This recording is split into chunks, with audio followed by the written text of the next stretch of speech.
Yeah. Okay. And Yeah. you've got Okay, and you can send it on to me later. I'll talk to you on Monday.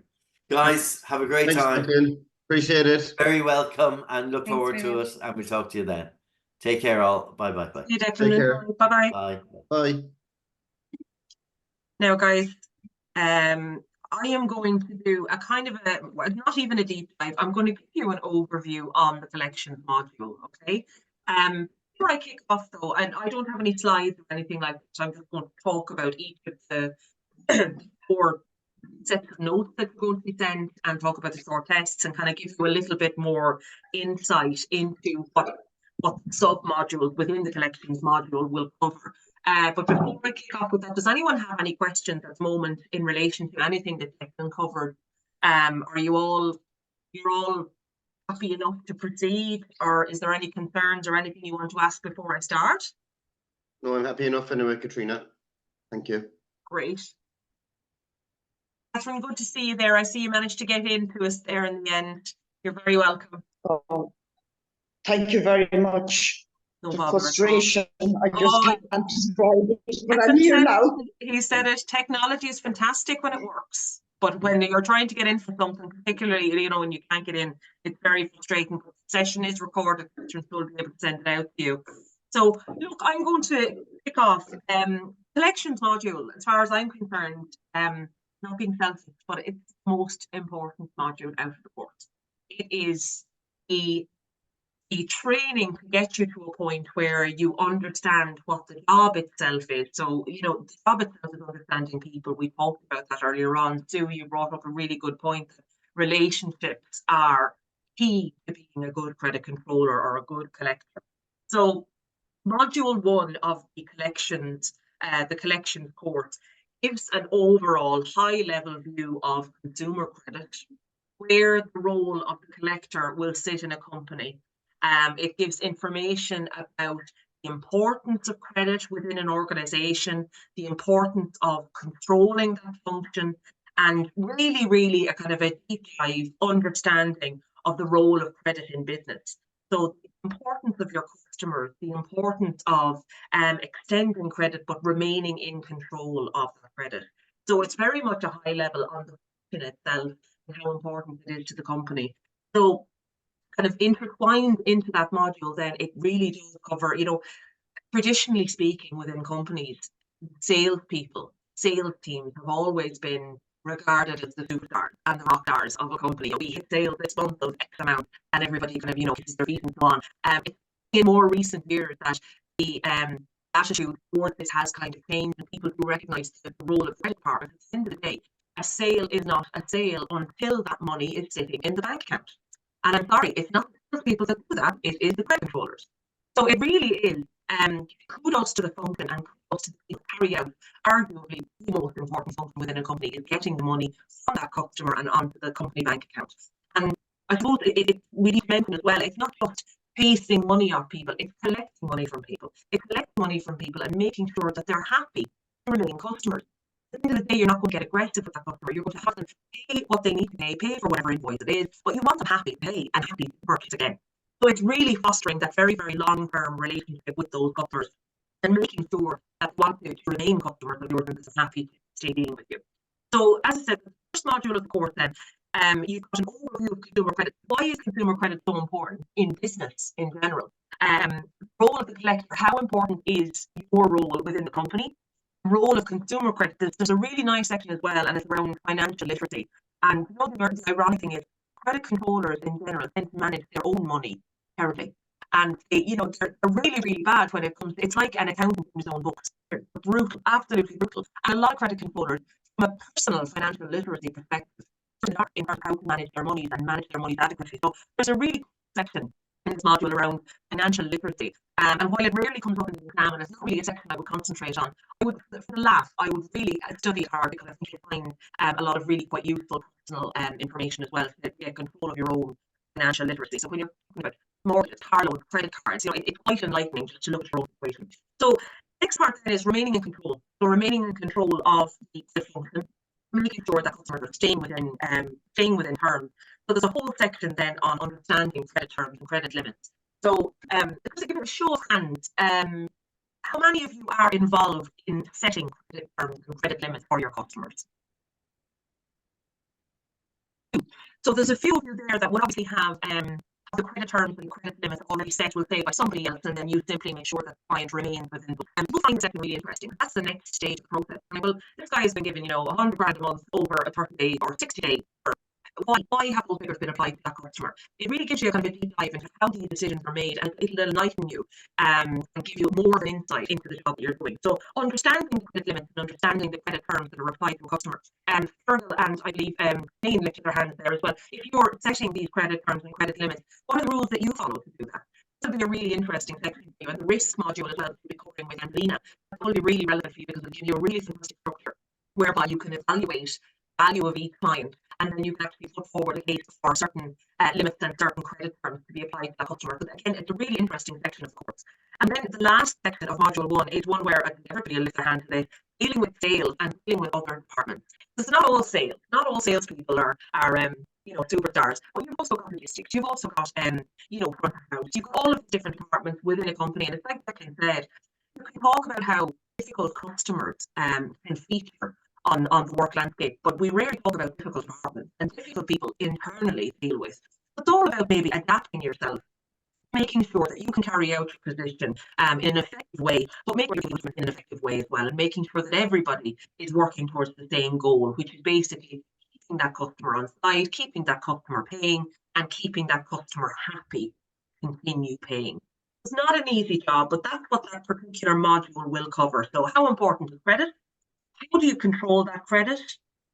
How do you control your own financial literacy? Understanding the role of credit in business, understanding credit terms, credit limits, and how they're applied to your customers, and the whole understanding around how do I deal with everybody else in the company to make this happen. That's really what Module 1 on the collection course entails. So I'm going to be quiet for a moment now, and I'm going to open up the floor to any questions, comments, feedback, anything at all. Well, I organise, I do a lot of collections myself, Katrina. I think I've told you this already. And I do take ownership regarding credit limits for customers.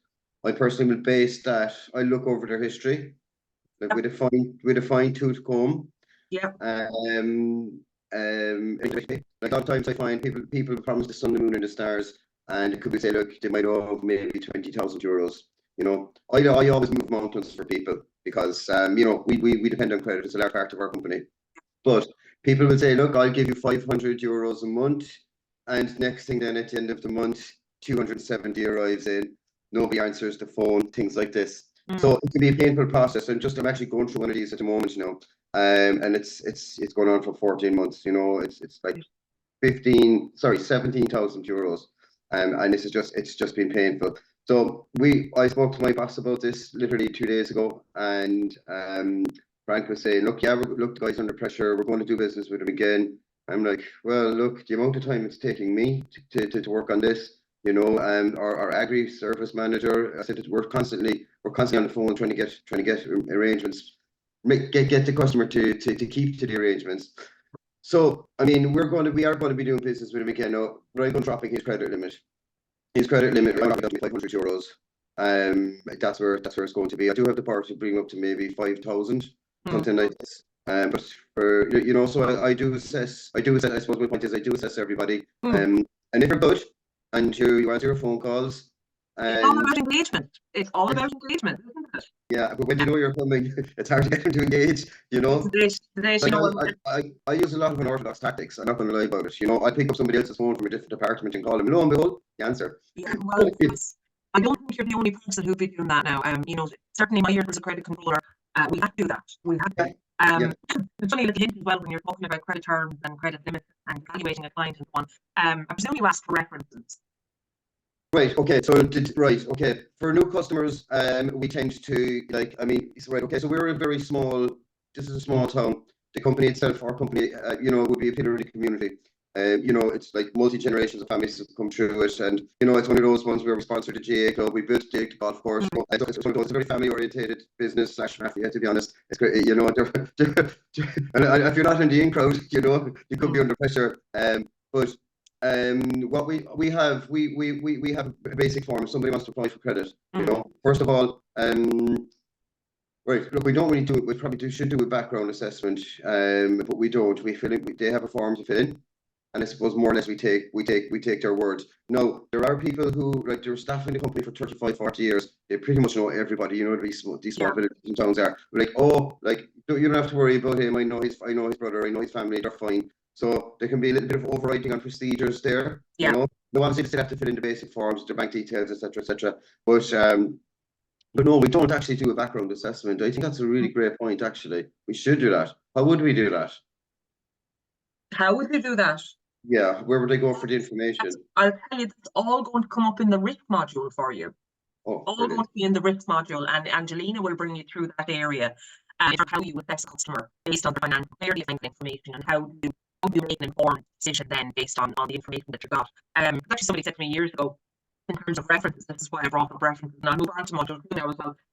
If you ask somebody for 3 references, very simple to get 3 references. So if you're going to deal with a pub, for example, they'll give Diageo as a reference. Everybody's going to pay Diageo. Neither Guinness, whatever. That's going to be the top of the list. But if you ask for 5 references and start with the 5th, that will give you a better indication of what kind of reliability you're dealing with. And it worked very, very well for me as a credit controller. So just a little hint. And sometimes people say, with cheaper, you know, 5 references is a bit overkill. Okay, 3 references and start with the 3rd.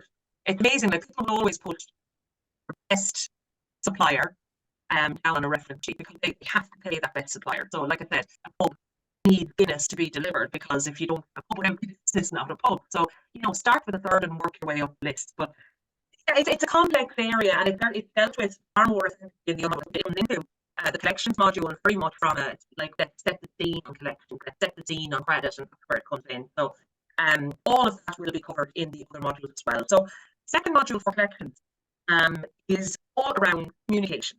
So we talked this morning, relationships. That's what makes you a good credit controller. It's the ability to be able to develop relationships with those customers, develop relationships to the point that they are happy to pay you. And to echo what I said earlier on, people pay people that they like. It's as simple as that. It's a simple human emotion. And if we keep that to the back of our mind, that we're all humans and everybody has emotions, and you use that to your advantage, that is what's going to make you an incredibly good credit controller. So how do I do that? The next module is all around, this is module 2. You're talking about communication. So we're going to talk about the art of communication. So communication is a 2-way street. Okay, we don't talk at people. And as a good credit controller, you need to be able to adapt your communication technique based on who it is working with. Sue is smiling away there. She's like, I know this, I've done this.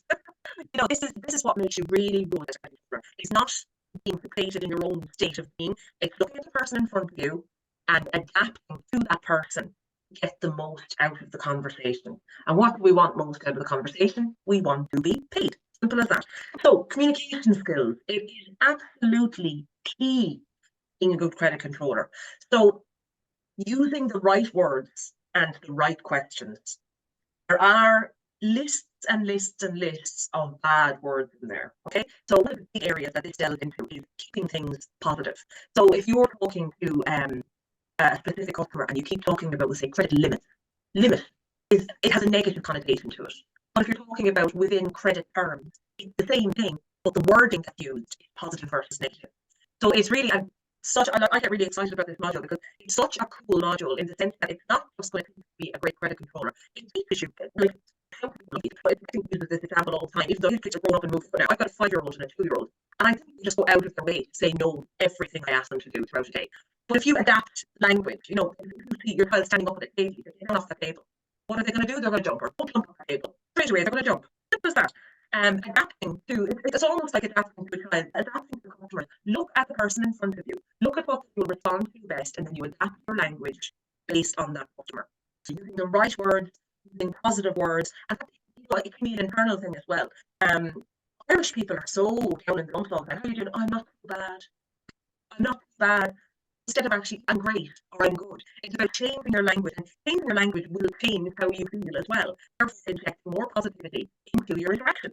So the right words and the right questions. So based on that, what am I going to get out of the conversation? Use the right words and the right questions. Then it drills down further. It talks about your tone of voice, your timbre, your volume. You're talking really, really quickly. I'm talking super quickly to you guys now. Straight away in your mind, you're saying, God, he's nervous. nervous, or he's anxious, or he's overexcited. So you have to be able to control the tone, control the volume, and control the speed at which you're talking. Will all relate back to how you are being listened to and how you are being heard on the other end of the phone or from the person in front of you. That then is the whole area of what you say versus what they hear. Okay, so you're saying one thing. If they talk about credit limits, okay, you hit your credit limit, you're up to 100 grand. Okay, what they're hearing is you can't get any more. You can't get any more. You've run out of credit. But if you say I want to do within credit terms, you're hearing something completely different. Okay, I'm due to make a payment there, make sure that I have credit that I can pay off next week or next month. It's all about tailoring your language and make sure that what you were saying is what you actually want them to hear. And I suppose all of that then relates back into developing confidence within yourself, being able to, it's really, you know, be able to capture that the person that you're speaking to, and it really does boost your confidence on a monumental scale if you can get this down to a fine art. Choosing your language right, choosing tone, the volume and the speed, and adapting it to the person that's there next to you, and getting the most out of that conversation. Okay. From there, then we'll say that the second part of this module then talks about with the other communication. So, like, it'd be a lovely world if you could simply pick up the phone to every customer and have a conversation and, you know, bish bash bosh, job done. But unfortunately, no, there are other communication methods that we need to use, and some of you, in fact, may even just rely on those other communication methods. There are certain credit controllers that will never go on the phone. It's all done by email and letter and text. So this part of the course will talk about the art of letter writing. And it's a forgotten art, you know, since the invention of the internet and the invention of email, people have forgotten how to write a good letter. But, you know, a good letter, from a credit control perspective, is certainly a forgotten art. We will show you the formula for writing a credit control letter, which is not just a letter that will be read, but it's a letter that needs to push a call to action. Because if you're sending a customer a letter, let's be honest, that's then gone out of the realm of telephone making or a telephone call. It's gone out of that realm. It's gone to the next stage. This is generally speaking anyway. When you're sending a letter, this is something you find as well that if somebody says something to you on the phone, it can have an effect on you. But if somebody sends you a text message or an email with the same words, sometimes it can be more powerful and can be even more impactful if it's there in black and white. So writing a good letter, making sure that it follows the control formula where you are stating the facts. There's a very, very clear call to action. And the main thing is that there's a consequence. There's a consequence if this letter is not acted upon. So we'll teach you how to do a letter, and you can take this formula and bring it, make it your own.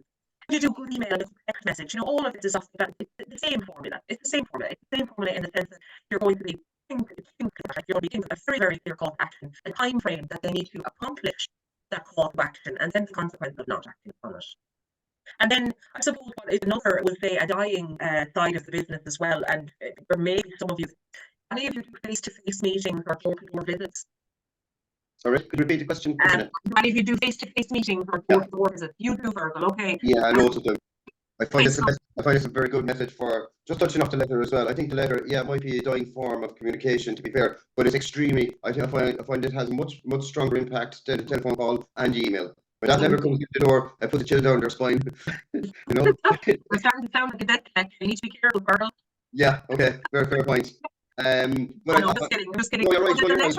I've been called that. Very impactful as a like, for example, I actually work part-time in a credit union here in Kenny, and as a credit controller, my job is to manage the members. So you're talking about, as opposed to, it's not consumer credit, it's members that have gotten their loans and gone into arrears. And I find myself, telephone calls, fine, emails, fine. Most people are good on people, you know, and they don't do it on purpose. They make their payments, they bring themselves back up. Well, that's you who don't pay. And then as soon as they get a letter, it is far more impactful, far more official, and far more serious. So what I would say to any credit controller is, if you've got the facility of sending letters, keep it in your arsenal as a tool. Take it out only when it's absolutely necessary. But if you believe it is necessary, use it, because it is very, very effective.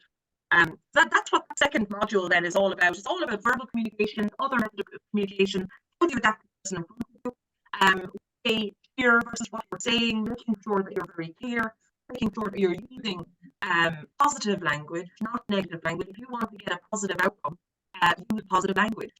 So that whole module then is all around communication. So I'm going to pause again and just offer the floor for any tips I have so far before we move on to the third part of the lecture course.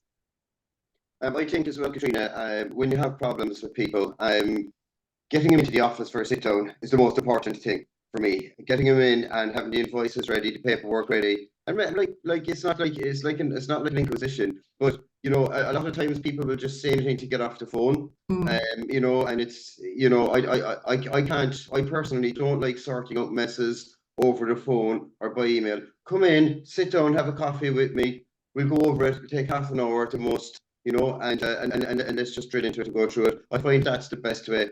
Again, you know, that's one of the things that I do anyway. Yeah, if you've got the facility to be able to sit in front of people, then that's fantastic. What I find as well, which has worked quite effectively, if you can physically get somebody in front of me, which I believe a lot of the students on this call now probably don't have that facility to physically sit with somebody, try a Zoom. Sometimes when you're actually looking at the person, even though you're only looking at the camera, it just makes it more impactful. But so all of that section there, it's a really cool, interesting section. And you will find an awful lot of very useful stuff. And just to reiterate again, and I think I said these words to most of you when I was on the phone to you when you decided to go ahead with the course.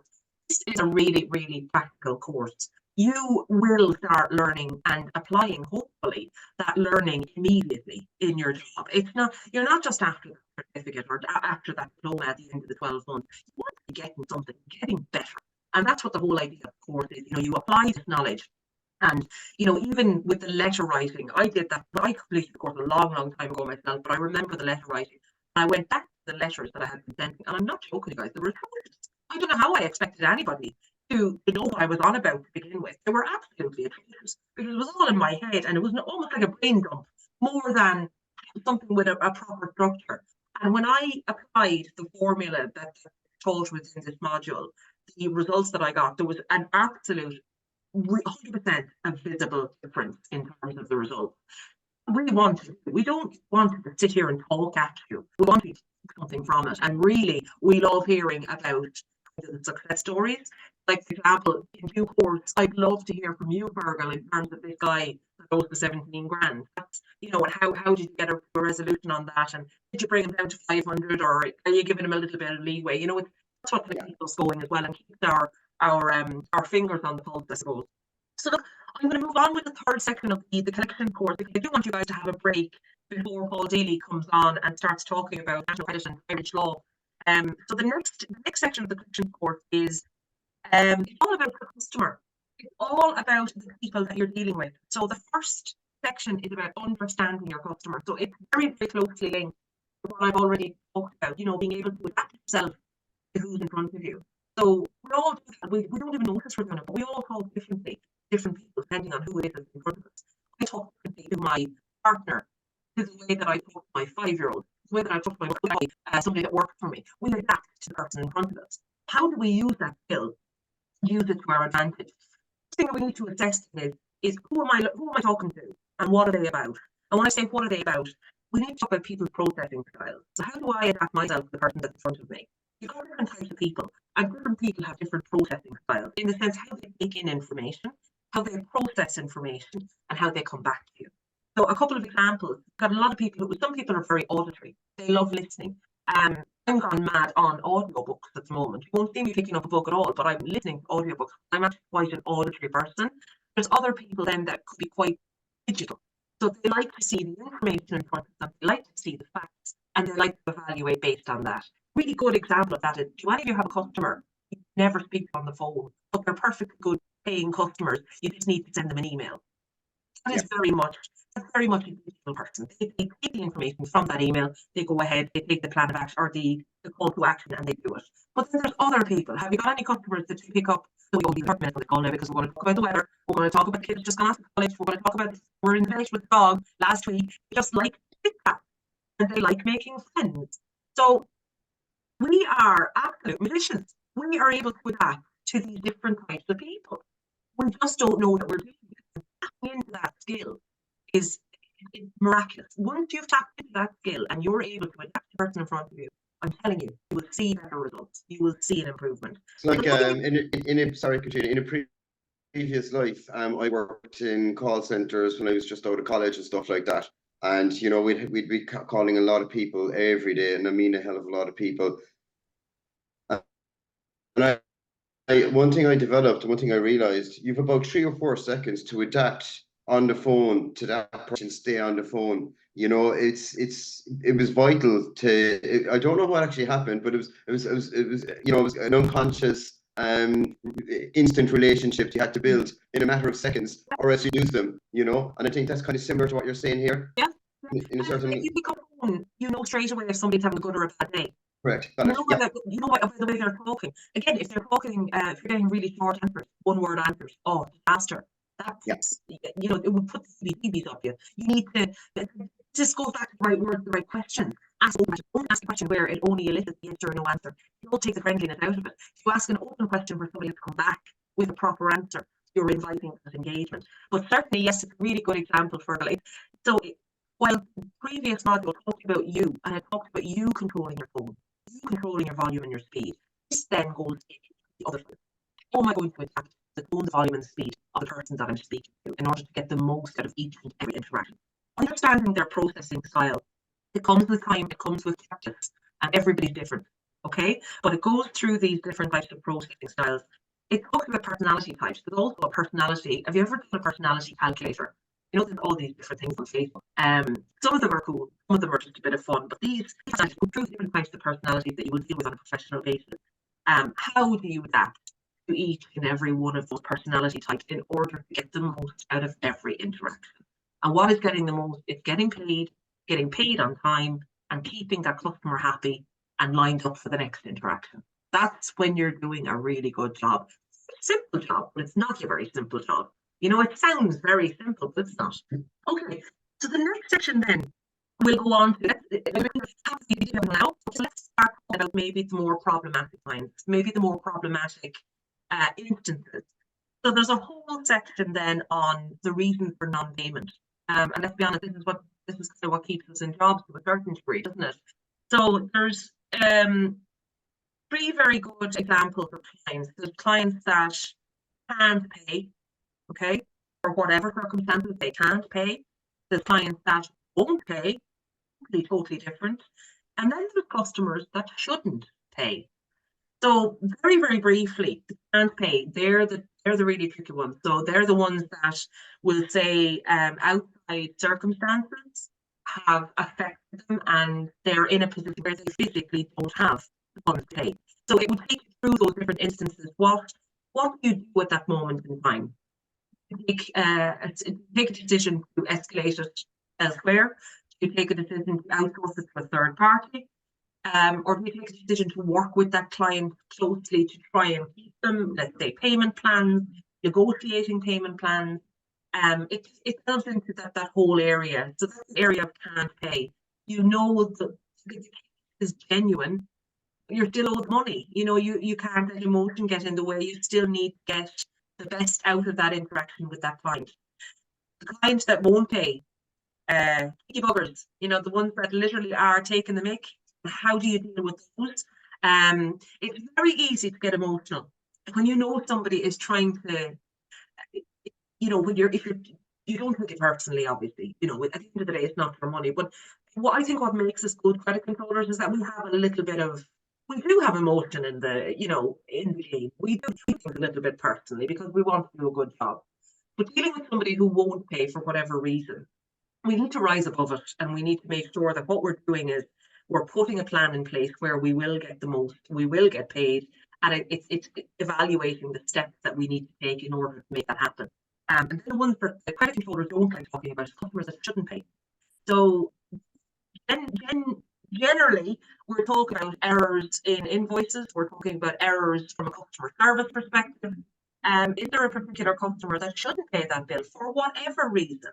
Whether it was something that you did wrong, something that sales guy did wrong, was an agreed discount that wasn't applied, you know, all of these different things. It's dealing with the different types of customers, the ones that can't pay, won't pay, and shouldn't pay.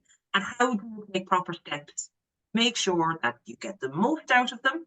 And what is getting the most out of them is getting paid on time, and they're going to continue to be a customer. That should be your mantra over every phone call and every interaction you have with a client. How do I keep this client happy and paying? And that's what third module delves to. So it's really understanding the customer, understanding people in front of you, their different processing styles, different circumstances, different types of scenarios where you're not getting paid, the different types of scenarios there, what kind of advice you need to take to try and move that particular scenario forward, and taking the proper steps to make sure that you resolve the issue with the client. In a nutshell is the third module within the collection course. So yeah, at this point, I'll give it 30 seconds if anybody wants to come back and give me some feedback, ask any questions. Okay. Oh yeah, go ahead, Sue. Hi, yeah. Just it's all very interesting, but a little bit of me, because I learnt my skills. I used to work at the Social Security office, Ooh, and for 5 years I worked on the desk. that sounds but like the most atrocious job. I'm not joking you, Sue. I've seen these documentaries and these guys in the social welfare office, benefits Britain and stuff like that. It just looks horrendous. But the variety of people that you deal with Yeah. teaches you very good people skills if you are that way inclined. Yeah. You know, I mean, I had people write to the local newspaper about me because I'd helped them. And Oh, it's wow. about taking that time to understand the person and the situation. There you go. Yeah. And that is exactly how I deal with the clients. Now, Yeah. I've worked in different sectors of the business in credit control. Yeah. And they used to say, I worked in the motor trade as a credit controller for a while. And if they Right. had a different one, they'd say, we need Sue to schmooze them, you know, because I say, I don't care what I say to them as long as they pay me the money. You know, I'll Yeah. have a whole good chat with them, Mm. you know, and they used to make fun of me because they'd say, oh, she knows the kids' names when they're going on holiday, what the cat's called, everything. I says, look, are they paying the money? Yeah. What does it matter? Yeah. Yeah. But Great it's woman fun. did that. No, Yeah. it's amazing. Like I love hearing how people ended up in credit control. I always take people on the phone and say, I don't think any of you and say, gosh, I think I want to be a credit controller. I mean, how sad would that be? I think just we fall into it, don't we? And we discover I'm actually pretty good at this. And it's like we were talking about with Kevin earlier on. You do get a buzz when that money lands in your account. You do get a buzz. That is a sale. So we're kind of that adrenaline rush. We're kind of the same as salespeople in a lot of respects. But it's amazing. You probably got that was a fantastic training ground. Yeah. Welfare office. I actually started in a centre myself as well, and it was outbound sales. That was where my career started. And I think it was, well, I'd look back on it now with fond memories. At the time, I thought it was a crap job, but I was pretty good at it. I got results, but it was the best training. Again, like I was talking about earlier on, to adapt yourself to the person in front. You know why they're told straight away whether they're into the chit chats or whether like spit it out, tell me what I need to do, and just get it over and done with. And I want to get off the phone now. And then it's just really interesting to see the different backgrounds that people have come from and how that plays into becoming really good in credit control, you know? Well, the way I got into it was for circumstances, I ended up doing some temping work. And I covered a financial controller's job for 3 months. But they'd got some money outstanding for an old chap who lived on the auction moors. And he said, so can I pay you? I said, of course I can, Jerry. Yes, just a moment. I'll get the girls to take the payment for you. Well, he said, because he said to me, he said, it's not your fault and I'm not fighting with you. He said, it's their fault. He said, so I want to pay you. I said, that's all right, Jerry. You know, the accountant said to me, so never thought to see the money. He says, you should do that as a job. He says, you come alive when you do it. And that made me look into credit control. Fantastic. Yeah. That's great. But I'm not going to take up much more of your time, guys. The last module, I'm going to just give you again high level overview and wrap things up, and we can all take a break then. So look, the last module is really all about it's back to yourself again. I love this part of the module. It's about getting the most out of your phone calls, having a lot of elements of kind of self-management. So managing your stress, looking after your head, looking after your mental health. You know, it's super important. Life is so busy. Life is so busy. The last thing is like I don't ever remember my parents being as busy. That makes sense. It's like life has amped up in terms of speed since everything is there, you know, in a heartbeat. The internet has speeded up, you know, has speeded up everything. Social media has speeded up everything. And I think module is really around being effective in your job, obviously, being effective as a person, looking after, like I said, your mental health, looking after your stress level. Credit control is a stressful job. There's no question about it. It's a stressful job. So making sure that you look after yourself and that you're effective and you're managing yourself correctly is very, very important. So this is what this module would dive into. And then the last part of that is really the last effort is using third parties. So if we go back to the job again, we've struggled, we've got the case that you just cannot seem to get to the bottom of, you cannot get the payment. What are you going to look to do after that? And it is really like why there are collection agencies available. There's unfortunately nobody is perfect. And credit control as a role is certainly not perfect.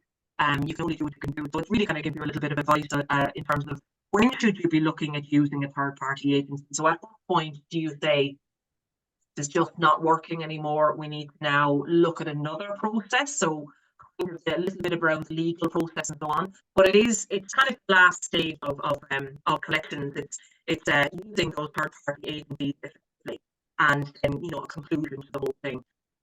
So being effective, dealing with your stress, using third parties, it's kind of a bit of a mishmash module, this one, but again, people really do like this section because I think we've all become incredibly aware of, like I said, life being so busy and jobs and work fast paced. You need to switch on all the time. Really managing yourself in that environment and recognizing that credit control is a tough position.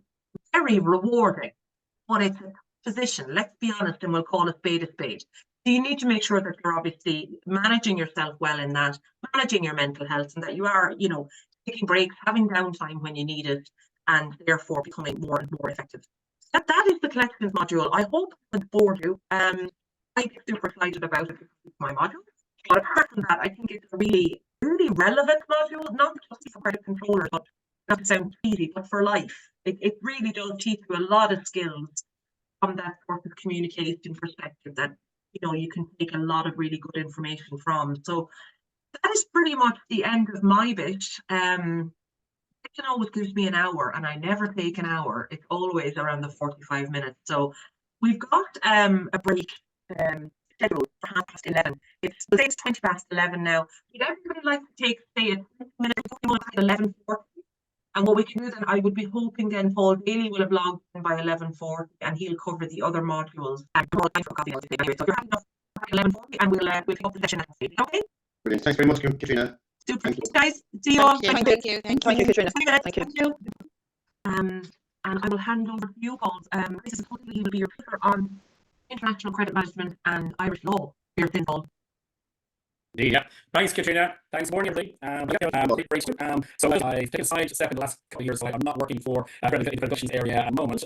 But prior to that, I worked at Accenture. But prior to that, I was working for our Diamond clients, and I was working for a total of 14 years in the credit collection business. So I've done every line of business that we had at the time.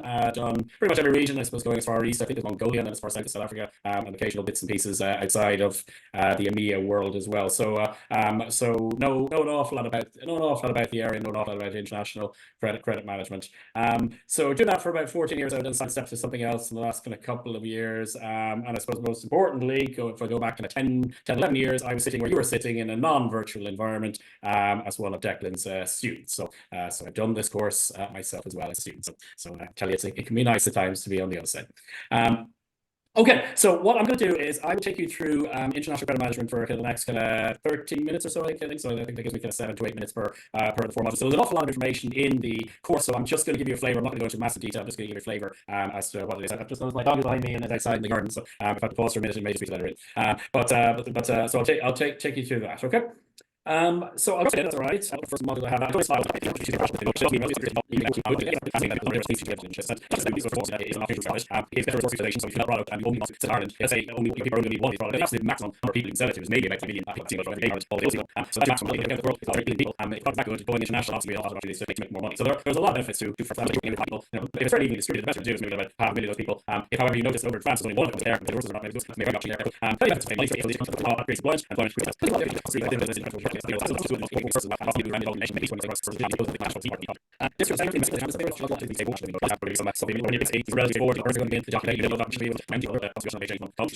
are going to be different ways you can get involved in international business. Country comes in they may just create it, so they may just go into a warehouse, it's a huge market and sell the strictly a lot of these they may be share papers or profit license basically selling not just the whole package, you're the branding and the marketing material and the design to make the restaurant look like a McDonald's or a Lady Rockets. So that's another option. And as to keep moving towards more seamless kind of venture, you can have joint ventures where you join up with a company in the country that maybe has skills that your company does not, or you can go the whole hog. You can actually put a factory in the country, offices in the country, employ people, pay taxes, put the branding in, and you have established a serious presence in the actual market. Okay. So I'm going to talk. I'm going to pause there for a minute to see if there's any questions. But those are some of the things we're covering off in module 1. Okay. So no questions, I'll just move on. That's kind of maybe the first half of module 1, just kind of the class at the clock, and you tend to sort of run over these things. I'm going to try and stay on time today. But just to kind of go through a couple of other things that we cover off in it. We will talk about the type of companies that will get involved in international business. Okay. And I suppose stereotypically, I mean, I always, again, if somebody mentions international business or something like that to me, I would picture the big multinationals. I'll picture the Microsofts, the Googles, those kind of companies who might have presence in a very, very large number of countries. And when I say presence, I mean kind of office buildings and maybe people kind of selling or marketing the products locally. But it is also a very good way for small companies to kind of get involved. So if you're a company and you're relatively small and you're under relatively small staff, you can say, okay, well, yeah, I'm happy not just to trade in Ireland, and the maximum market that I'm looking at is maybe 5 million people. Or you can say, well, okay, 5 million people is not really going to help me. I'm not even really going to be able to pay for the staff that I have if I can only target 5 million people. I need a much broader base. So you can say, okay, well, I'm going to go straight to international. Some companies start in Ireland and then they're a success and they say, okay, let's go to the UK, let's go to the rest of Europe, let's go further. But other companies what are known as born global companies, they will actually even skip Ireland altogether and they'll say, okay, 5 million is too small a market. I'm going to go straight to the UK where I can sell to 10 times as many people. Within a year, I hope to be in France where there's another 50, 60 million people there. And then by the end of the decade, I hope to be in 5 or 10 different countries throughout Europe. So it is a very, very useful way of small companies getting their foothold internationally as well. They may even skip Ireland altogether. Okay. So let me see what else. I mean, other players in international business. You have the lawyers. Okay, because there's a lot of documentation that goes around in trading internationally. You have distribution. Okay, so you're talking about large countries. Okay, and large geographical regions, and you have the option of that you will have to distribute. So you can take on the distribution yourself, but there are also options. There are companies, many companies out there who produce absolutely nothing. They don't make a single product, but they are very good at getting products from A to B in a very quick period of time. So they are big players in international business. Governments play a big part as well. Irish are famous for their low corporation tax rate, and that was all designed to get companies to not just invest in Ireland, but to actually have a physical presence here, so that will create jobs that people can go and work in. Okay. So there's a lot of detail on that, a lot of stuff. Don't be too daunted by it, because it is written in a very user-friendly way. Okay, but that's a flavor of some of the things we'll be covering off in module 1. Okay. So unless there's any questions, I will move on to module 2. So module 2, what we do in module 2 is obviously, business is all about, just while I'm trying to open up my my notes here, business is all about people, okay? So you can go international and you can have all the technology and all the help and so on that you want, but ultimately, you are doing business with other people, okay? Regardless of whether you're doing it in Ireland or you're doing it somewhere else, that's what you're doing, okay? And a key part of doing business with people is understanding people, okay? And what we're giving you in module 2, and also a fairly large portion of module 3, is we're going to work with you to give you an understanding as to what it is like to do business. But if you're following the rules, we'll do business with people in Italy, in France, we practically know what people are like, okay? So there is what people are like, very interested in certain areas or less big into family or big into money or why it's a topic, and give you a bit of a flavor as to the background of the country and how people are, okay? We're going to give you a good breakdown of the holidays, okay? So any of you who have ever tried to collect money in France in the first 2 weeks of August will have a very good idea as to why knowing what the holidays of the country are like is important. Highlighting around that it works differently in the rest of the year, okay? Holidays in the country will be one of the things that we really add in module 2 and a large portion of module 3. Talking about communication. Okay, now there's two parts of communication. There's the verbal communication and there's the non-verbal communication. So the verbal is, certain countries are very direct. If you've ever worked, are very direct, really blunt, and maybe even be borderline rude. And there are other countries where the same message will be delivered, but delivered much less directly. Okay, and you need to know, if you hear a non-direct message in a country that is famous for being non-direct, you may need to try to read between the lines. Okay, well, what is the person really saying? So we're going to give you some ideas as to what communication is like. How is silence used in meetings? In some cases, silence is welcome. In countries like America, for instance, silence is rather uncomfortable and people will try and fill it. Okay, how does humor go down? Okay, in some countries, humor is very welcome. In other countries, humor in a business context is not. Okay. We'll take you through what some of the non-verbal communication. Okay, some countries will, the space allowed between people will be very small, so people will be right in the top of you. If you're from a country where you are used to having your own personal space and people will never come within kind of a couple of feet of you in a business setting, and suddenly you're in an environment where they'll be kind of maybe within kind of a foot or 6 inches of you, that may take a bit of getting used to. Okay, so we will take you through that, things like that. Okay. We're going to show you how to conduct meetings in the various countries. Okay, do you start on time? Should you start late? Or is it straight down to business as it might be in the US? Should you get to know people beforehand and maybe spend the first hour of the meeting just getting to know people before you discuss any business? Okay, so all of that will be covered off. And we'll give you a number of do's and don'ts. Okay, all countries have their kind of backgrounds in history. All countries have their areas that they kind of maybe prefer not to talk about, either because they're current problems or because they are problems from the past where they maybe have done things that maybe they're not proud of, or maybe things have been done to them that they don't feel was right. We will take you through all of that type of stuff in the 20 largest economies in the world.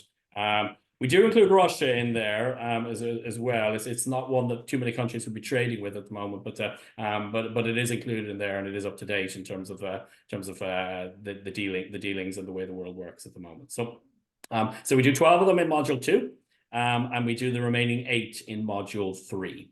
So that gives you, there's another portion of module 3 that I'm going to talk to you about in a minute, but that gives you a good flavor as to what we're getting in module 2 and most of module 3. Any questions on any of that?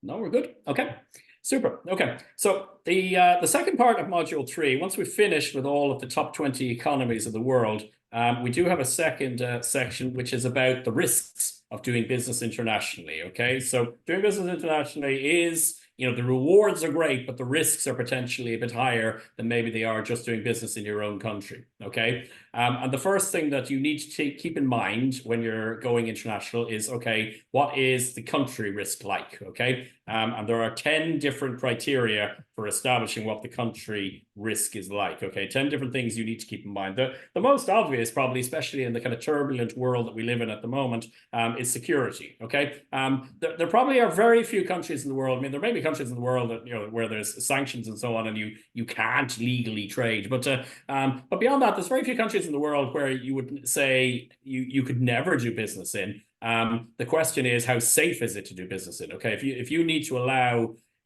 for a scenario where 10% of your stock is maybe going to be stolen because the security situation in the country is not very good, you need to build that in. That needs to be in your profit margins, and you need to, if it's a case of it's not going to be 10%, it's 100% unless you hire local security who know the area and know how to get stock safely from A to B or protect stock. You need to keep that in mind. You can still make money in countries like that, but you need to keep it in mind. Okay, so security is an example. Okay, political stability. Okay, some countries, when one government ends and another one begins, it's fairly straightforward and fairly, obviously there's going to be changes because there's no point in governments changing without there being changes. But what is the political stability like? In some countries, it's very straightforward and transitions of power are very straightforward. In other countries, and you'll see it a lot this year, there's a lot of elections going on this year. In other countries, there can be violence leading up to an election, violence during an election, and violence after an election if certain people do not like who has got it in. So what is the political stability like? Okay. What's the economy like? Okay, if 10 euros at the beginning of the month is enough to buy you a meal in a restaurant, and by the end of the month, it's not enough to buy you a loaf of bread. You need to know that, okay? There are ways you can navigate against that and ways you can manage the risk, but you need to know, is the economy going to be the same, or is the exchange rate going to be the same, from one month to the next if you're going to do business in that country? Because in a lot of countries it is, but in some countries it's not, okay? So I'm not going to go through all 10, but there are a couple of examples. The last one I'll give you, the last couple I'll give you be, what are the labor markets like? In some countries, unions are very strong, okay, and strikes are common. In other countries, strikes are not that common and fairly rare, okay? You need to know these things, okay? Is it a case of any change you want to bring in that the workers are all going to walk out? You need to know that, okay? And the last example I'll give you is local infrastructure, okay? If the broadband, if you're setting up people and you're saying, okay, you can all work from home, but you need to have a physical presence in a particular country, but the broadband drops even just 10% of the time, which doesn't sound that high, but I mean, if it's 10% of the time, that's maybe 20 working days a year.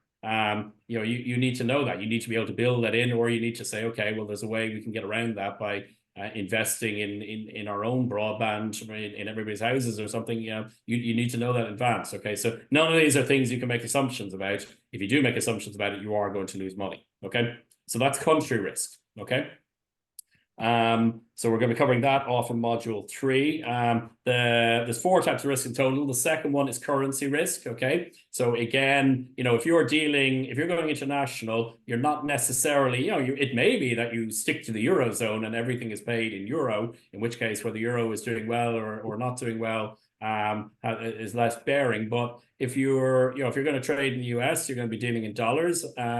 And at the end of the month, the dollar to euro exchange rate is almost certainly going to be different than it was at the beginning of the month. Okay, and you need to build that into, if your profit margin is only 1 or 2%, that might gobble up your 1 or 2%, and all of a sudden you're selling products at a loss. Okay, so currency risk is the second risk that we're going to cover off in module 3. The third one is commercial risk, which essentially is the same as at home. Okay, if you're dealing with domestic business, if you're doing business domestically, you have commercial risk, which is, okay, you've set the pricing correctly, you've targeted the wrong people, your marketing strategy is wrong, you've got the wrong management team in place. All of those are issues that you can have if you only trade in Ireland. They are issues you can also have if you work internationally. And you need to keep in mind that the impacts may be different internationally. Okay, if you've been allowed to set up in a country, but the part of the agreement was that the chief executive was going to be from that country, or maybe even closer, was going to be kind of somebody who played golf with the president of that country, and that person, that's your CEO, is not doing a good job, and you want to replace them. It may not be, that's relatively straightforward in Ireland. It may not be that straightforward in other countries. Okay, so commercial risk is the third risk you need to take into account. Same ones as at home. You need to be able to be solvent, to be profitable, but maybe a little bit trickier abroad. And then the last risk is what is cross-cultural risk. Okay, if you go in and you meet a group of people from a different country, and the first thing you do is go and offend them, okay, by kind of mentioning something that you shouldn't have mentioned, or by rushing the meeting, or by taking too long in the meeting, or doing things like that, you will immediately get off on the wrong foot, and there's a risk that your business is not going to succeed. So the way to handle that to start with is read modules 2 and module 3, where we explain to you how the 20 biggest economies, people in those 20 biggest economies in the world, tend to operate. Okay, so that brings us to module 3. Okay, the end of module 3. Any questions on any of that? No, Paul. No. Great. Thanks, Virgo. Okay, so all right, so we're doing pretty well on time, so we keep on ticking along. So the last module is module 4. So module 4 is a number of final things to kind of keep in mind when you're working in international business, and particularly in international credit management. Okay, and the first thing that we cover off in module 4 is your contact strategies. Okay, so let's say you've set up your business, you've gone international, you're now in 10 countries. How are you going to collect the money? Okay, so the same, you're going to extend credit the same way you would domestically. How are you going to collect the money? Are you going to have collectors in each of those countries. Okay. Are you going to have one central base of collectors, maybe based in Dublin, which certainly historically a lot of multinationals have done, and you're going to run from there, or you're going to have a combination of the two? Maybe you're going to have some people based centrally wherever your headquarters are. Let's say it's in Ireland for now. So you may have people based here, but you may also have people locally, so you can do the customer visits and go and visit your largest customers, okay, without having to get on a plane. Okay. So customer visits, actually, speaking of which, is the second topic that we cover off. We're going to take you through, okay, what should a customer visit look like, particularly when you're dealing internationally. If you're going internationally and you're based in Ireland, it is almost certainly going to involve a plane, okay, so and a hotel. So the cost is obviously a little bit higher than maybe it might be if you were based in the same country as your customers. Where maybe you can drive and kind of do a day trip and come home. So we are going to take you through how to run customer visits with your customers.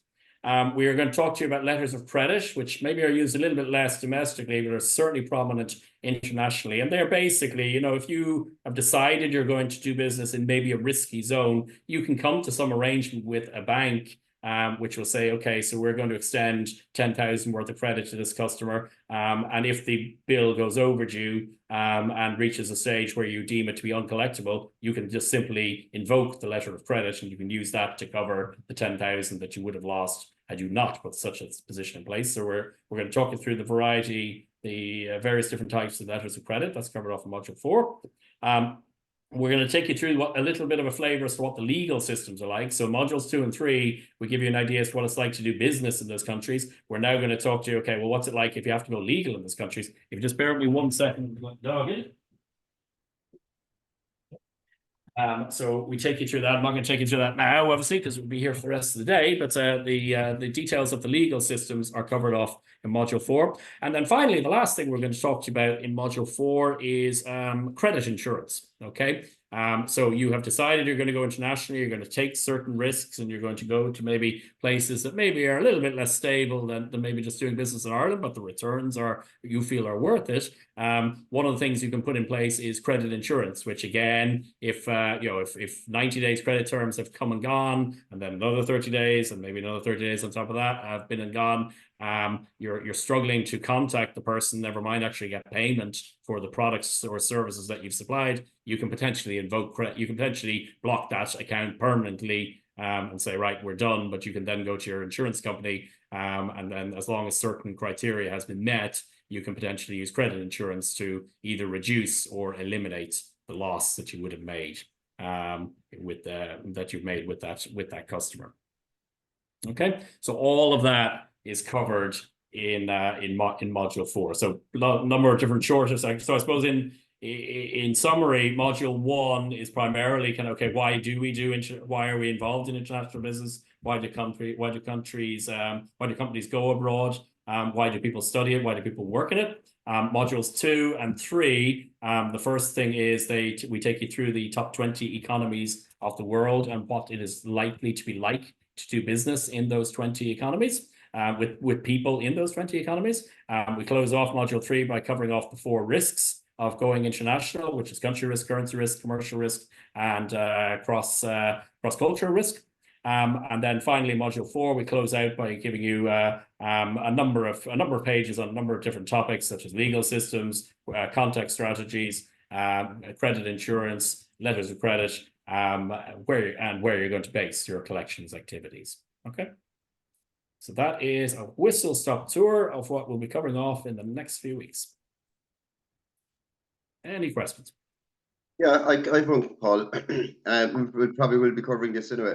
But how much leverage, let's say, we're a company based here in Ireland is doing business with a company, we say, I don't know, somewhere in Asia, for instance. Yep. And the company in Asia gets, we'll say a large investment from right. And all of a sudden this company, we'll say, disappears or something like that. What kind of leverage, I mean, would we have here in Ireland to actually gain back our losses? I mean, like, what can you do when they're based in such a far away place? And we'll say there mightn't be, you know, there might be some political issues in that country, and they're probably saying like, gosh, look, that the bank is full now, like, we'll shut up our company, you know? I mean, such a case. Yeah, it's a good question. I mean, first of all, the first thing you'll do is you will have done your research ahead of time. Okay, so you will say, okay, well, what's our profit margin? You know, what is the market like in that particular country that we've decided, and is it worth investing? So, you know, we're making the assumption that it has been worth investing. Part of the I think I'd say about 80% of it is probably preparation, actually. Okay. Have you done your research and you've decided that, the economy is strong enough, that the political system is strong enough? I mean, one of the things I didn't mention that comes under country risk is, okay, what's the legal system like? Okay. So we cover that. We cover that at a high level in module 3 and at a more detailed level in module 4. What's the legal system like? Okay, because there will be legal systems who will be very supportive of foreign companies trying to kind of get money back. Okay, and then there'll be others who will say, okay, well, that's not really our problem because they're based over in Ireland. It's not our problem. You know, if you annoy Ireland, are you going to suffer military consequences by annoying Ireland? No. Okay. Is there a possibility that you could do something similar if it's your neighboring country and they have a large army and you may not get on too well already? Yes, there is. Okay. I mean, you'll have done your research first. A key thing there would be the legal side of things. Okay, how enforceable is it to kind of go and sue? So you will make your decision based on that. If the answer is the legal system is very strong, you will probably have you'll have done your investment and you might be prepared to take a risk more so than if it says, well, the legal system can be very hit and miss and it's a lottery as to whether or not you get your money back. If it is a lottery, you might still have decided to go in, but you might keep your credit terms nice and tight. You might have a lot of terms and conditions already built in, and your returns would want to be very good. So, I mean, I think in your example, you're kind of that's not going to do in that case, as they were always do. I have seen scenarios where this might happen maybe 2 or 3 years later, okay, and maybe the loss that's going to happen at any one time is, say, 10,000,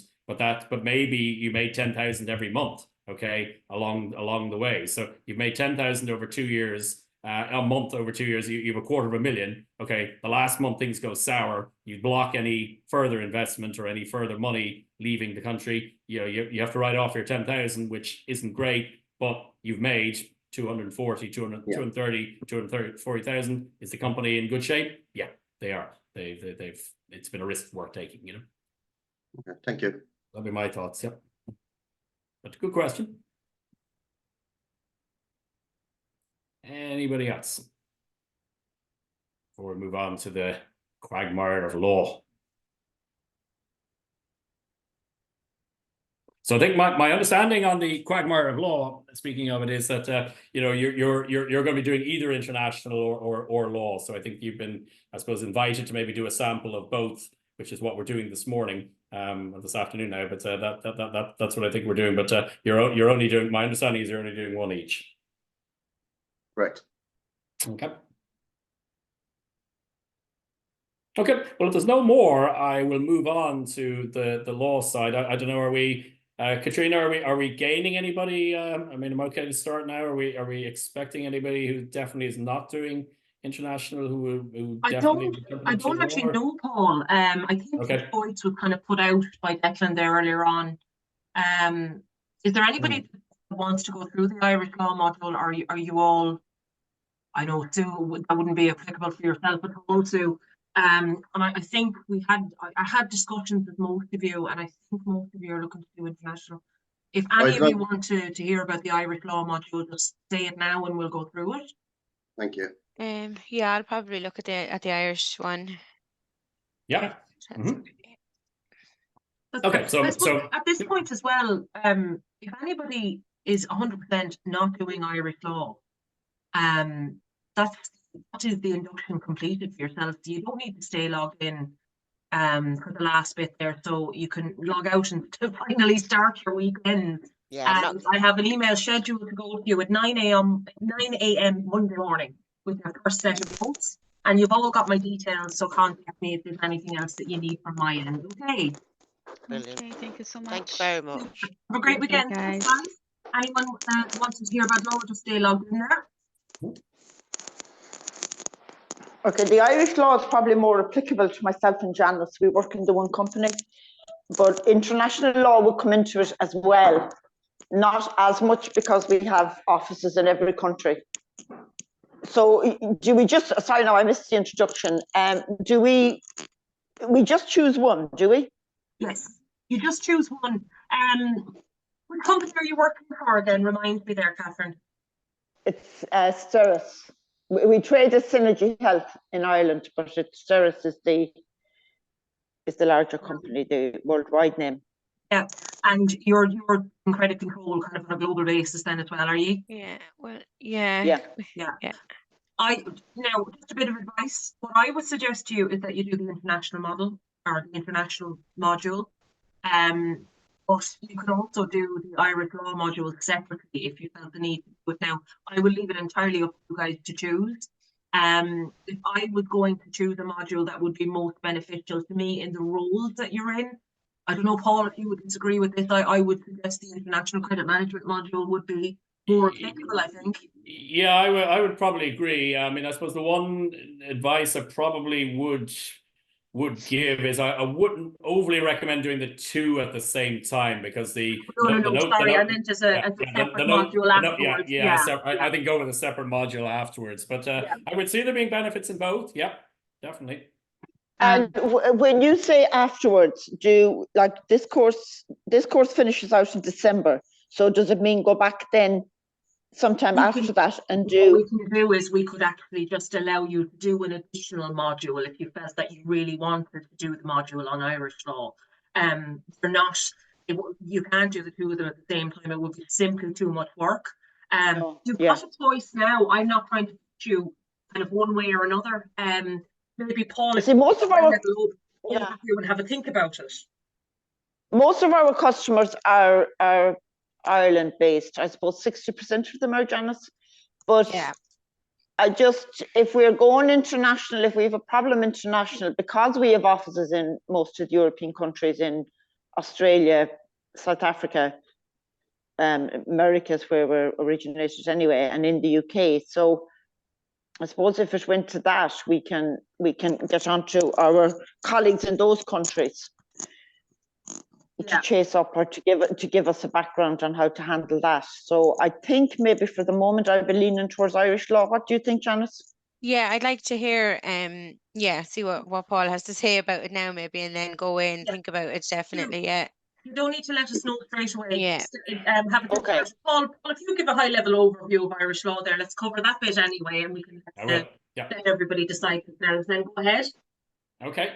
Do we need to cut this recording and then start a new one, or am I okay to just keep going on?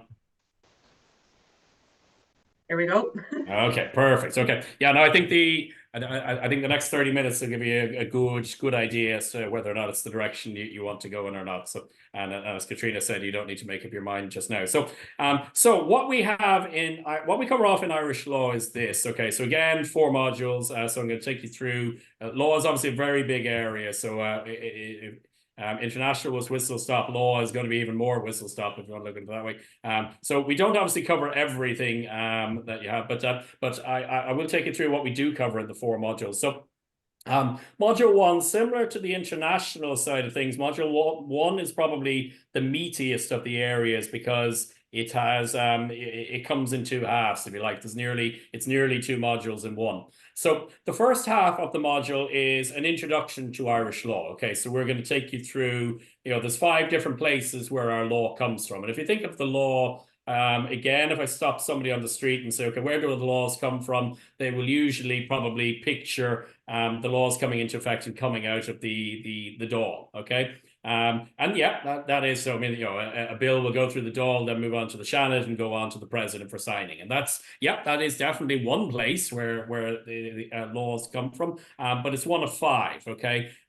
2 other areas where our law comes from is actually from the courts. Okay, so the courts don't just interpret the law; they do arguably, they certainly influence the law. I don't know if I go as far as say they make the law, but they do influence the law of the country as well. So common law, which essentially is the laws decided by the court, is one way that our laws is one place where our laws come from. Okay, judicial precedent more or less goes hand in hand with that. So basically what we mean by judicial precedent is if a court rules on a case and then exactly the same facts come up a year later in another case in the same court, the judgment is likely to be the same. Or a judge will, if the judge is ruling differently, they will say, well, I'm ruling differently from that case, and it's because in this case, here there's a difference in the facts, and this is what the difference is, and therefore I'm ruling in a different way. But common law, judicial precedent, and statutory legislation, which is the laws going through the Dáil, they're the first three of the mechanisms for creating the law. The fourth one is the Irish Constitution. Okay, so the Irish Constitution was drafted in 1937, and it does state various kind of things in relation to the laws of the land and right to education, right to property, and right to religious values, things like that. So the only way the law can be changed in the Irish Constitution is by a referendum, and we've had two of them recently, which were both defeated. So that means the Irish Constitution remains the same. Okay. And then lastly, we have EU law. Okay, so European Union law. Okay, so we are part of the EU since 1973, although it was the EEC at the time. And obviously the laws that the EU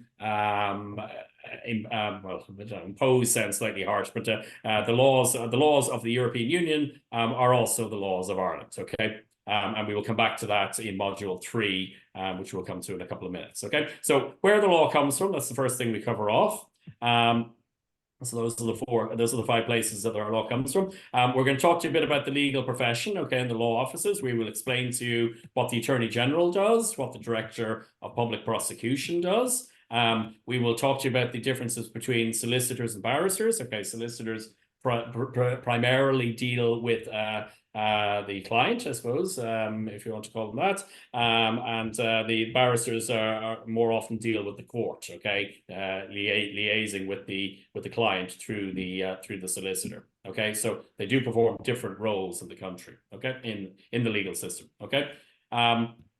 We will talk you through, I mean, if you're thinking of law, a lot of times, again, stopping the random person in the street when we talk about kind of a legal case and so on, that, more often they will kind of maybe think about things they've seen on TV or in movies, which tend to be more often criminal cases. Okay, so obviously criminal cases are part of the Irish legal system, as they are in every legal system, but there's also the civil side of things as well, which is contract law, which we'll be dealing with in a minute, tort, which has to deal with accidents, commercial law, which may deal with kind of scenarios where there are disagreements between one company versus another, employment law, where maybe a relationship between an employer and an employee is broken down. I mean, none of those necessarily involve a criminal element, but yet they are perfectly legitimate legal cases. Okay, so you will see legal cases in contract, in tort, in commercial law and employment law. And if you watch the news, you won't see it every day, but if you watch the news maybe religiously for a month, you will see reports coming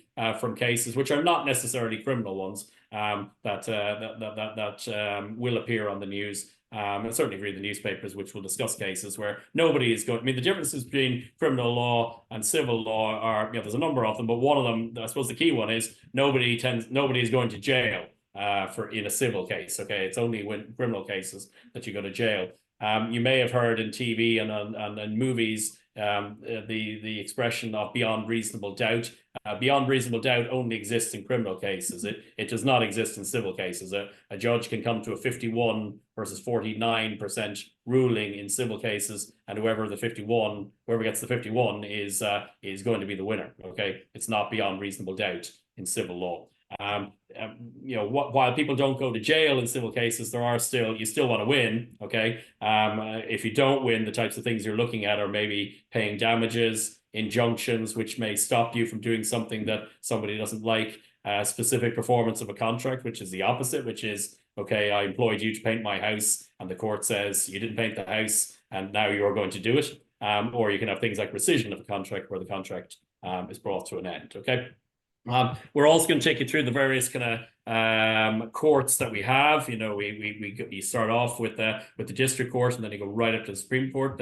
Obviously the types of cases that they hear are different.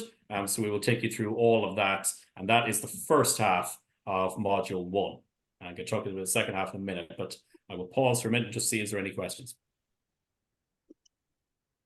From anything that you said there, just the briefly on it, I would get the feeling that what's going to be covered in Irish law is it seems very generic, whereas in the international law it seems to be more specific to what we're dealing in.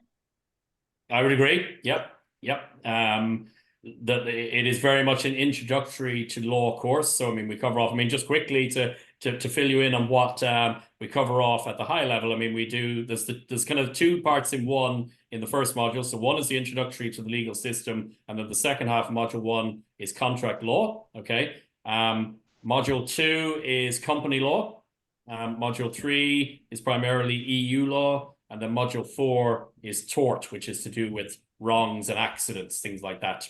That at a high level is what we cover off. So I'll take you through, once I've finished the contract piece, which is the second piece of module 1, I'll take you through what we cover off in company law. But I will say it is general and high level, rather than this is how you sue a company that maybe owes you money.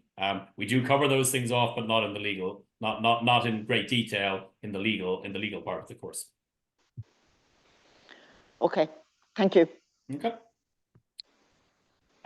So the second part of module 1 is contract law. Okay. And there are 4, again, if I go to kind of the movies, and you get the impression, you might get the impression all I do is watch TV, but in the movies, contracts are always kind of signed, and then kind of somebody laughs after the signature's on the bit of paper and says, oh, you've just signed your life away, and so on. And signing on a dotted line is one way for a contract to be created, but it's not the only way. Okay. There are 4 things that are needed for a contract. There is, first of them is an offer. Okay. So I contact you and I say, do you want to buy my car? Okay. I'm making you an offer. Okay. Do you want to buy my car for 10,000? Okay. I have a car. I'd like to sell it to you. Cost of the car is going to be 10,000. Would you like to buy it? I'm offering. Okay. You can accept. Okay. That's the second thing that's needed, or you cannot accept. You don't have to accept, but if you accept, you might shake my hand, or you might send me an email, or you might write me a letter, or you might call me. There is acceptance involved. Okay. If I say, okay, do you want to buy my car? And then I hear nothing back from you ever. Can I go to court and try to force you to buy my car? Not really. Okay. I can try, but it's not likely to go very far. Okay. But if there's acceptance, and you have shaken my hand, or I don't know, in some ways I can prove you've shaken my hand. If I can show an email, or maybe a number of emails, if I can show a letter, show evidence of a phone call back, where you have accepted my offer, then we're beginning to move towards a contract. Okay. Third thing a contract needs is consideration. Okay. And in the case of the example I just gave you, the consideration would be the 10,000. Okay. So I've offered you, if I just say, do you want my car? And I don't need any money for it, then it's a gift. Okay. That's different. If it's a gift and then I fall out with you a month later, I'm entitled to ask for it back. Okay. There's no contract there. It's a gift. You didn't give me anything. I can say, right, I don't like you anymore. I want my car back.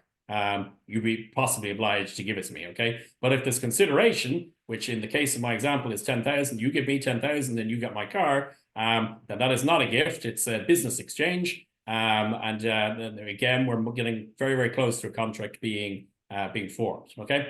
And the last thing you need for a contract is intention to create legal relations. Okay. If I'm sitting talking to you in a nightclub at 3 a.m. and I've had a load of drinks and I'm kind of saying, do you want to buy my car for 10,000? And you're roaring, laughing. Yeah, I'll buy your car for 10,000.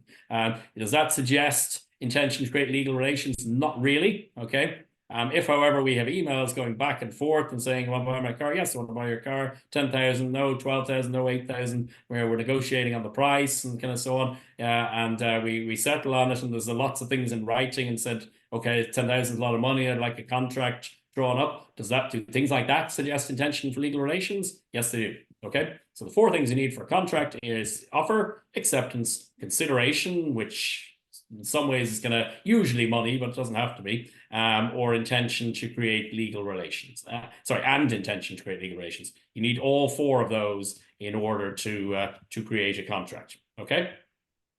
As I mentioned earlier, if things go wrong and let's say a contract has been formed, but the contract is not fulfilled, so I continue driving my car around even though you give me the 10,000, or you take off with my car but there's no sign of the 10,000, we may be off to court to decide whether there's a contract or not. In the event that I win, depending on the side I'm on, there may be a couple of options. I mentioned them earlier. Damages is one. Okay. Let's say I sold my car to you for 10,000 and then I find out that the car is actually rare and there's people queuing around the block offering me maybe 20, 30, 40,000. Okay, that's a different scenario. But if I don't even get my 10,000, maybe I can potentially sue you and say, okay, well, I haven't got my 10,000 and I've lost money as a result. Maybe I had to take the taxis for a month because I had no car and I needed that 10,000 to buy my next car. I can potentially sue you and say, right, I want the taxi fares for the month back, and the court may give them to you. So damages is one option. Okay.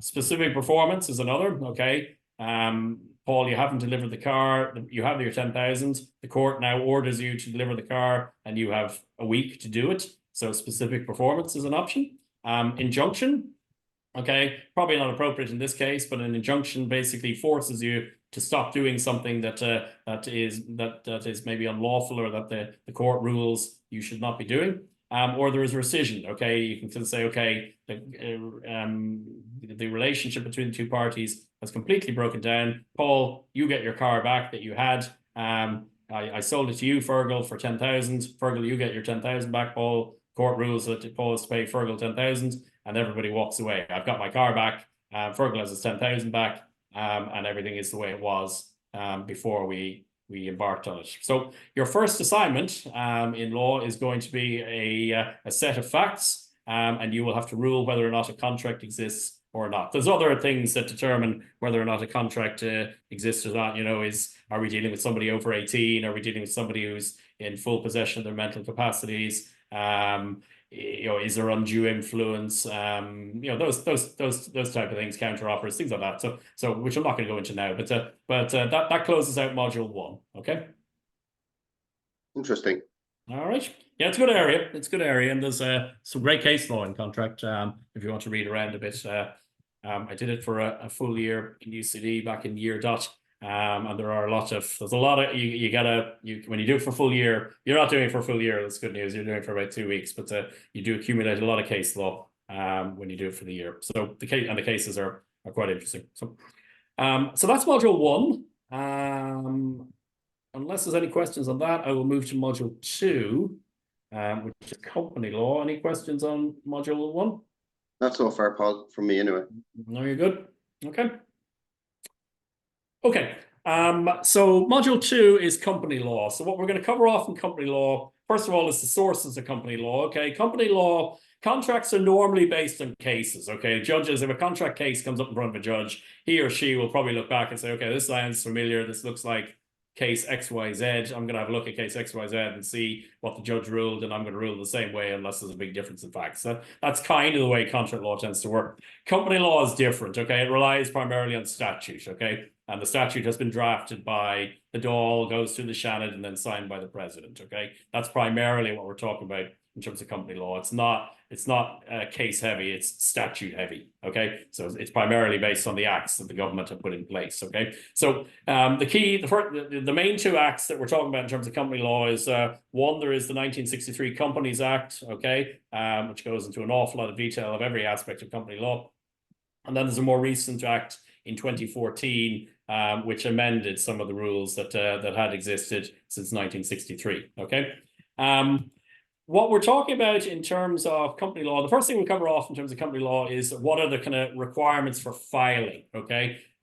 So if you're a small company, you have a certain amount of paperwork that you need to file every year with the company registrations offices, company registrations office that you need to file.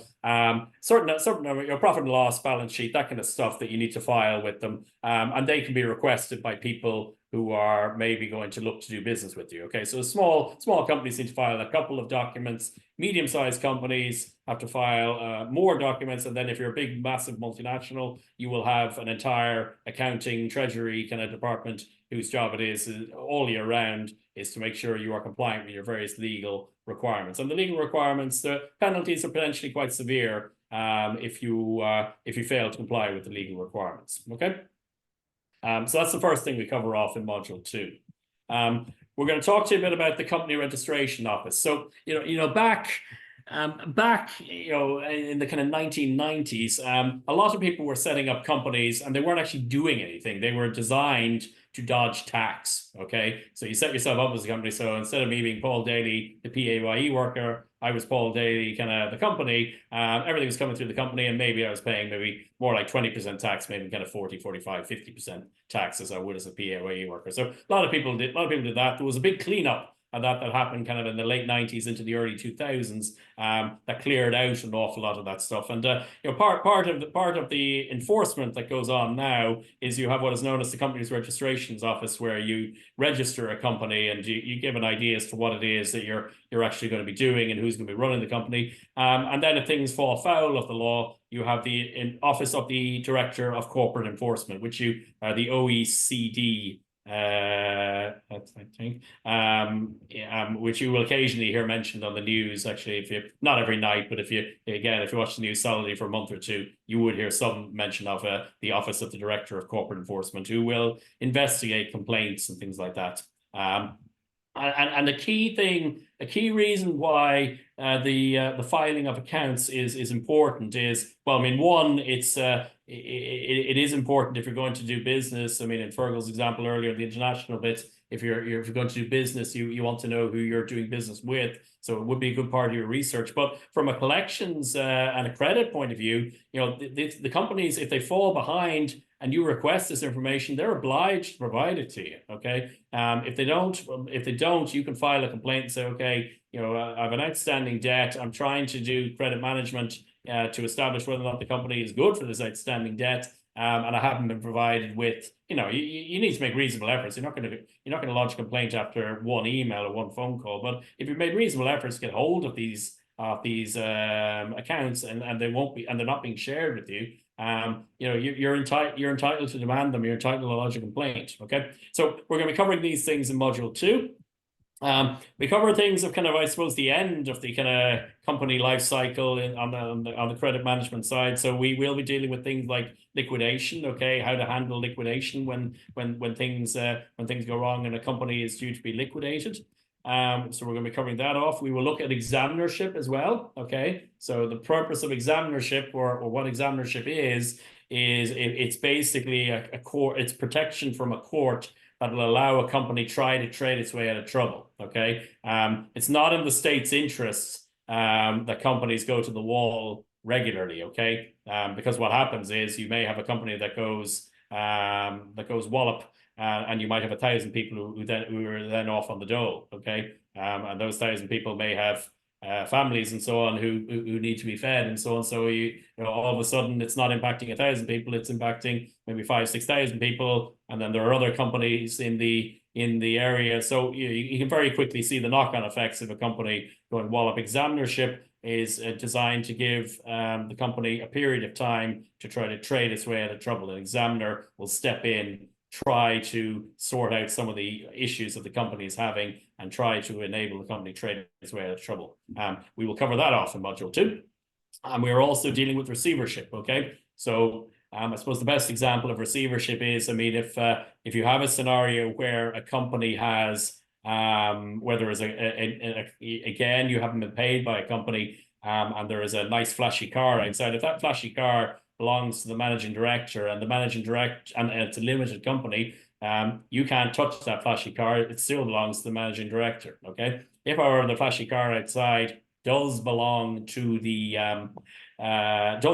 company and is not the managing director's, or if the managing director is actually a sole trader and the managing director and the company are essentially one, then you may have the opportunity to repossess that, to discharge the debt. But a key way you can do it is, when you are extending the credit or extending the loan to the company, if you have sufficient doubt that they will repay it, you can say, okay, well, what about we place something on an agreement that says that in the event of the debt not being paid, that €100,000 car outside is mine, and I can sell it in order to discharge the debt.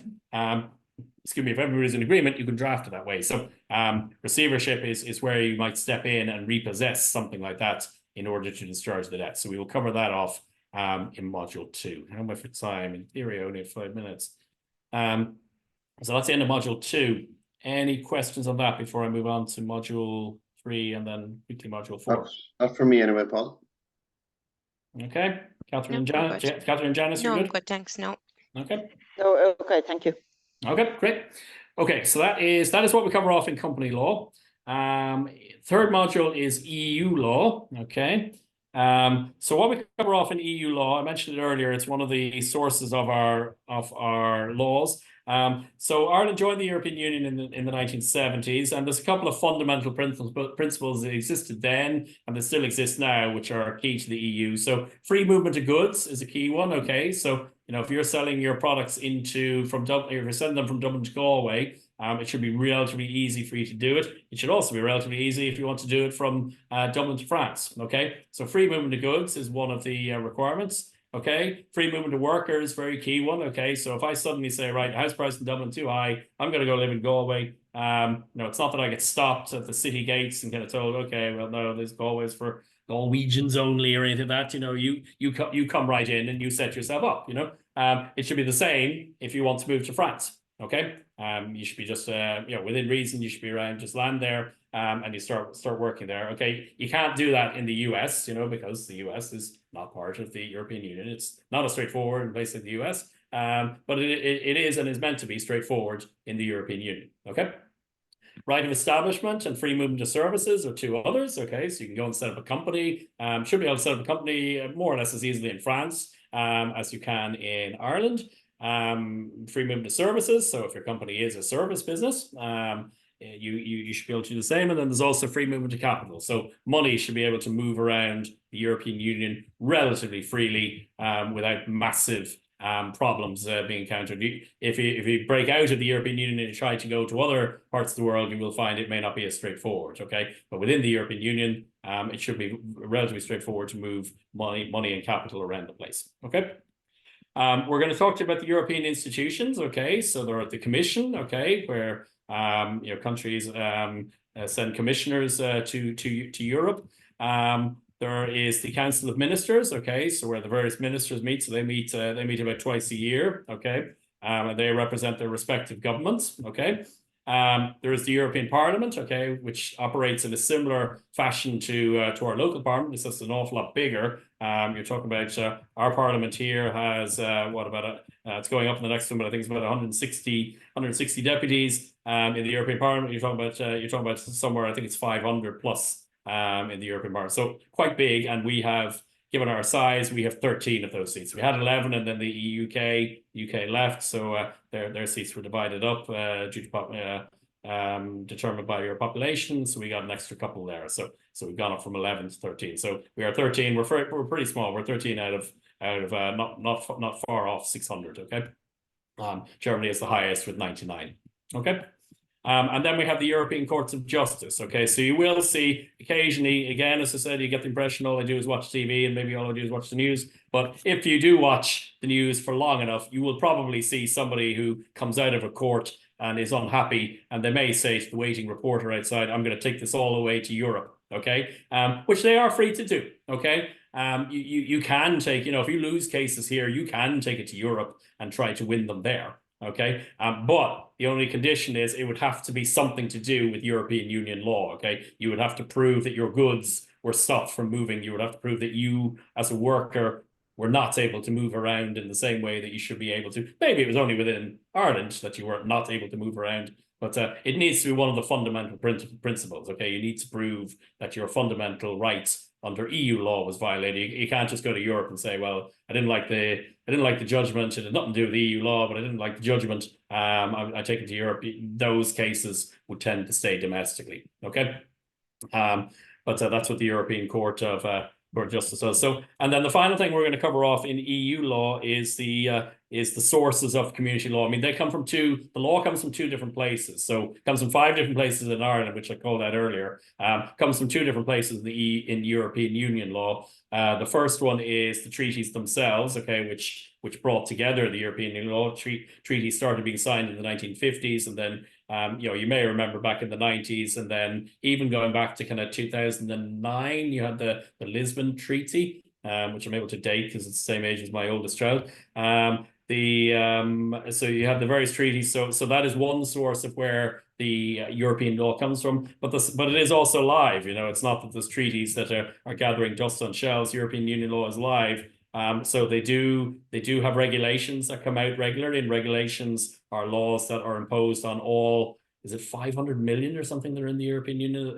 There are laws that are imposed on all 500 million of us. Okay. There are directives. Okay. A good example of a directive is if the European Union says, right, we want to cut greenhouse gases by 50% in 10 years. That directive will be given, but the states themselves can decide how they do it. Okay. Do they want the farmers to contribute? Do they want half the cars to come off the road?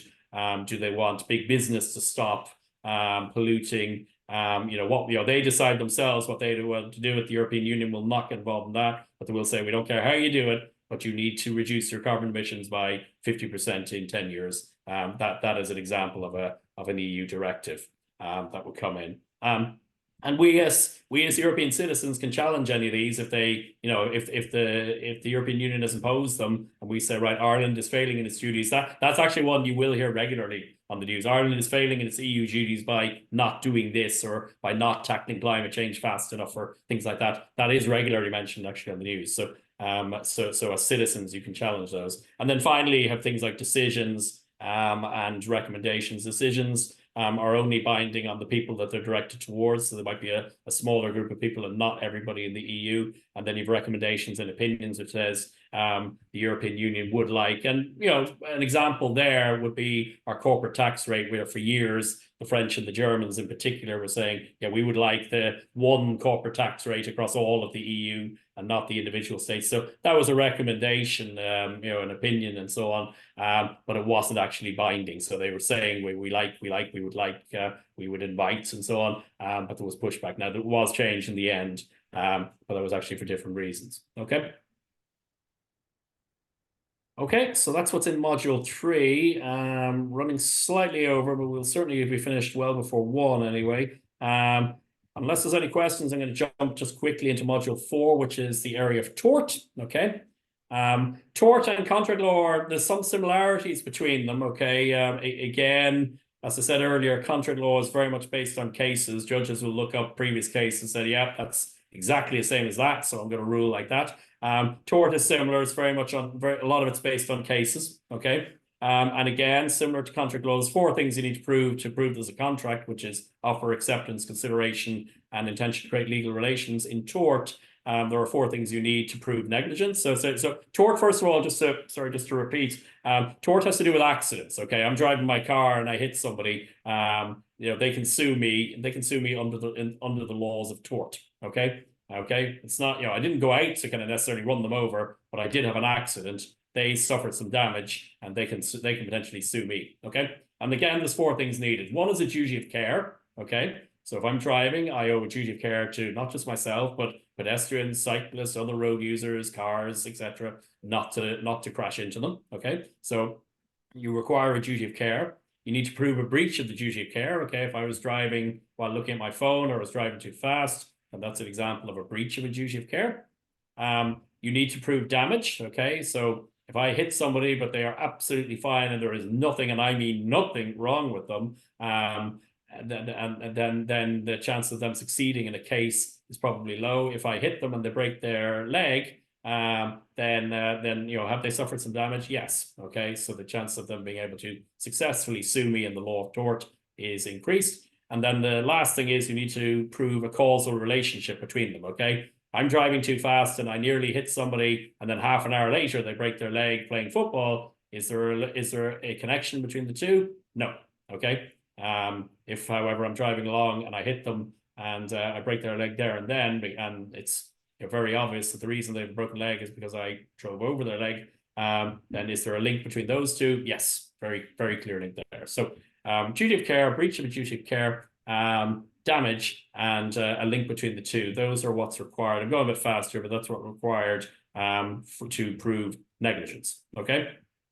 And there's a couple of other things. I mean, I'm not going to go into too much detail in the interest of time, but there's a couple of other things we cover off in the fourth module. Occupier's liability, which has to do with the duty of care that you owe to people in your house. If you invited them, if they're a customer, if they're a visitor, if they're a burglar, what are the duties of care that we have to those people? We are going to cover off professional negligence, and your second assignment is going to be on professional negligence. So good examples of professional negligence are a lawyer that gives you advice that you follow that then proves to be wrong, a doctor that gives you advice and says, okay, you don't need to do anything in relation to that, and in reality you did, and the information was wrong and you suffered damage as a result.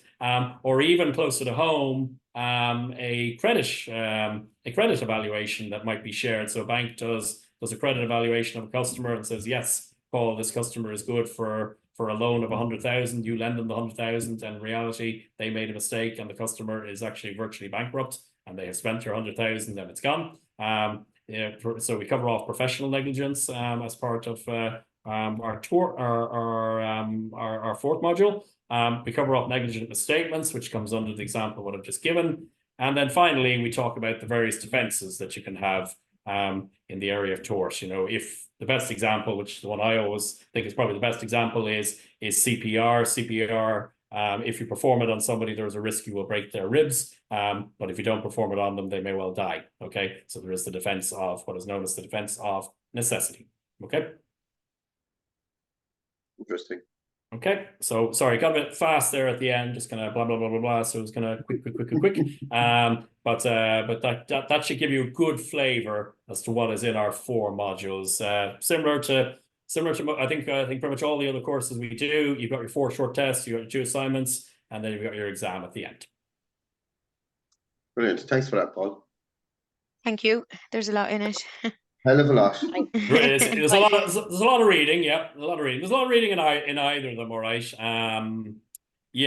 But law, a certain number of people do start the law modules and they decide they absolutely love it. And they even occasionally talk about going on to study the stuff further. So yeah, interesting area. I like it. I didn't go into it professionally, but much to my father's annoyance. But it did. So I do credit management instead, or did anyway. But it's an interesting area. So